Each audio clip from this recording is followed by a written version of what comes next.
नमस्कार. स्वराज आर्टमध्ये आपल्या सर्वांचं मनपूर्वक स्वागत.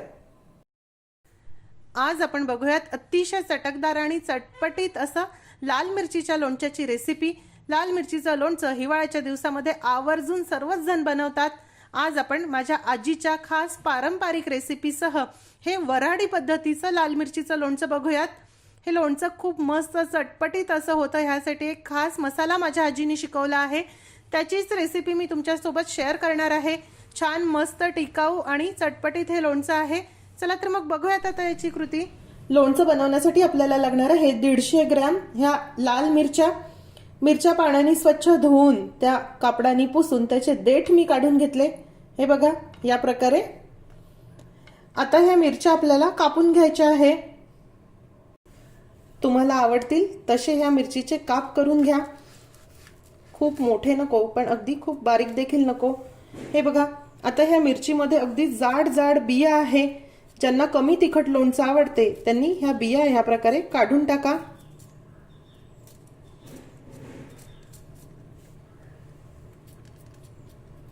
जास्तीच्या ज्या बिया आहे ह्या झटकून टाका. चटणीमध्ये वगैरे ह्याचा उपयोग तुम्ही करू शकता. या प्रकारे झटकून ह्या बिया मी काढून घेतल्या. सर्व मिरच्या कापून झाल्या आणि यातील शक्य तेवढ्या बिया मी वेगळ्या करून घेतल्या. हे बघा या मिरचीमध्ये खूप बिया होत्या. लोणचं खाताना देखील त्या कचकच लागल्या असत्या आणि लोणचं देखील फार तिखट झालं असतं, म्हणून मी त्या काढून घेतल्या आहे. आता ह्या मिरच्या एखाद्या ताटामध्ये किंवा ह्या प्रकारच्या बेसवर आपल्याला पसरवून घ्यायच्या आहे आणि 1 तासासाठी उन्हामध्ये वाळत ठेवायच्या आहे. जरा उन्हामध्ये वाळल्या की यातील एक्स्ट्रा मॉइश्चर किंवा जर पाण्याचा अंश असेल तर तो नाहीसा होतो आणि लोणचं लवकर खराब होत नाही. त्यामुळे मी आता हे उन्हामध्ये वाळायला ठेवणार आहे. मिरच्या वाळताय तोपर्यंत लोणच्याचा मसाला बनवून घेऊ. त्यासाठी आपल्याला लागणार आहे 2 टेबलस्पून धणे, 1 टेबलस्पून बडीशोप, अर्धा टीस्पून मेथी दाणे. आता आपल्याला मिक्सरला हे किंचित भरड असं बारीक करायचं आहे. खूप जाडसर नाही पण खूप बारीक देखील नाही, थोडं भरड असं ठेवूया. हे बघा या प्रकारे किंचित जाडसर मी हे वाटून घेतलं. आता एका प्लेटमध्ये हे घालूया.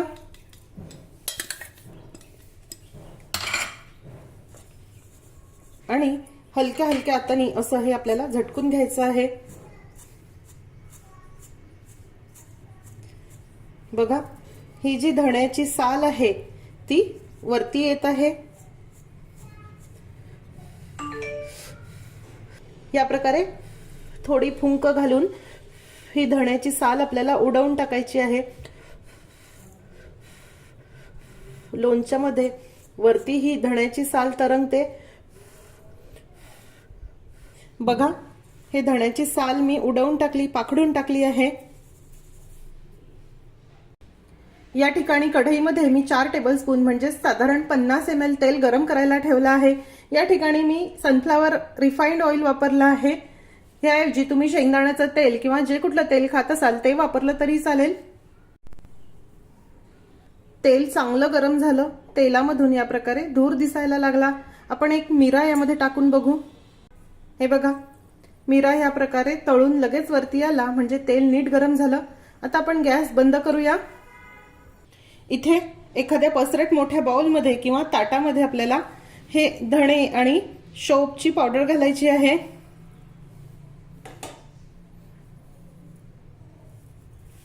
दोन टेबलस्पून पिवळ्या मोहरीची डाळ. तुमच्याकडे ही मोहरीची डाळ नसेल तर तुम्ही मोहऱ्या मिक्सरला बारीक करून त्या पाखडून घेऊ शकतात, पण दुकानामध्ये ही मोहरीची डाळ विकत मिळते. शक्यतो मिळत असेल तर हीच घ्या म्हणजे काही टेन्शन नाही. आता हे जे गरम केलेलं तेल आहे ह्याची थोडी वाफ गेल्यानंतर म्हणजे थोडंसं थंड झाल्यानंतर आपल्याला यावर घालायचं आहे. अगदी खूप गरम तेल यामध्ये घालू नका, हे जळेल. या तेलामध्ये हे सर्व मसाले छान तळले जातात आणि गरम तेलामुळे यात काही मॉइश्चर असेल तर ते देखील निघून जातं. अगदी खमंग सुगंध याचा येत आहे. यामध्ये अर्धा टीस्पून हिंग घालूया, 1 इंच दालचिनी, 3 ते 4 लवंग आणि 7 ते 8 काळी मिरी याची या प्रकारे खलबत्त्यात कुटून मी पूड करून घेतली आहे। ही पूड देखील घालू। मिक्सरमध्ये हे नीट बारीक होत नाही म्हणून ते खलबत्त्यात वेगळं आपल्याला कुटून त्यात घालायचं आहे। अर्धा टीस्पून हळद, 1 टीस्पून बॅडगी मिरचीचं किंवा काश्मीरी लाल मिरचीचं तिखट, हे फक्त रंगासाठी घालायचं आहे। तुम्हाला नको असेल तर तुम्ही नाही घातलं तरी चालेल। हे छान मिक्स करूया। हिंग, तिखट, हळद हे सर्व जिन्नस खूप बारीक आहे। तुम्ही गरम तेलात सुरुवातीलाच हे घातलं तर ते जळतात, करपतात, त्यामुळे थोडा वेळानंतर हे घाला। यामध्ये आता 1 टेबलस्पून किंवा चवीनुसार मीठ घालूया। तेला मिठाचं प्रमाण लोणच्यात व्यवस्थित असलं की लोणचं लवकर खराब होत नाही। तुम्हाला मीठ कमी खात असाल तर कमी घातलं तरी चालेल। आता लोणच्याचा हा मसाला पूर्णपणे गार होण्यासाठी साधारण अर्धा पाऊण तास आपण बाजूला ठेवून देऊ। इथे हा मसाला पूर्णपणे गार झाला आहे आणि ह्या मिरच्या देखील उन्हामध्ये जरा सुकल्या। हे बघा, यामध्ये आता पाण्याचा अंश नाही। आता आपण ह्या मिरच्या यामध्ये घालू। लोणच्यामध्ये तेला मिठाचं प्रमाण व्यवस्थित असलं आणि पाण्याचा अंश नसला की ते छान टिकतं। आता यामध्ये साधारण 3 टेबलस्पून लिंबाचा रस घालूया। 2 मोठ्या आकाराची लिंबू मी घेतली होती आणि वराडी मिरचीचं लोणचं हे छान आंबट, गोड, तिखट, चटकदार असं असतं, त्यामुळे या ठिकाणी मी 3 ते 4 टेबलस्पून गूळ देखील घालणार आहे। गुळाचं प्रमाण तुम्ही तुमच्या आवडीनुसार कमी अधिक करू शकता किंवा आवडत नसेल तर नाही घातला तरी चालेल, पण आमच्याकडे यामध्ये गूळ आवर्जून घातलेला असतो। थोडा गूळ घातला की लोणचं कोरडं होत नाही, ते छान रसरशीत असं राहतं। आता आपण हे नीट मिक्स करूया।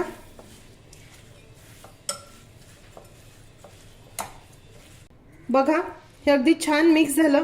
आपण ह्याच्या बिया काढून टाकल्यामुळे मसाला देखील आतपर्यंत छान भरला गेला।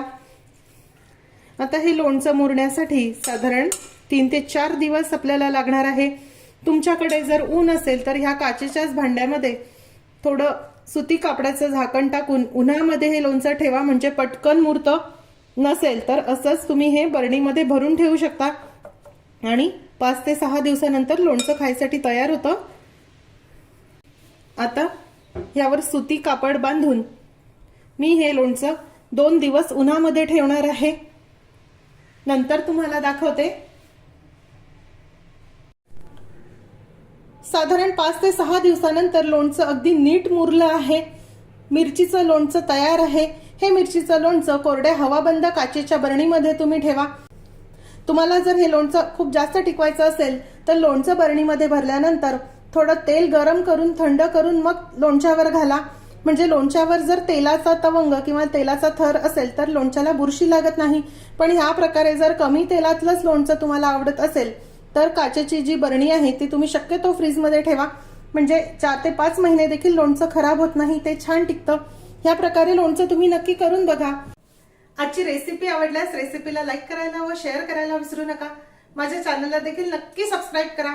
अशीच एक छानशी रेसिपी घेऊन भेटूया स्वराजच्या पुढच्या भागामध्ये। तोपर्यंत चवीने खा आणि निरोगी राहा।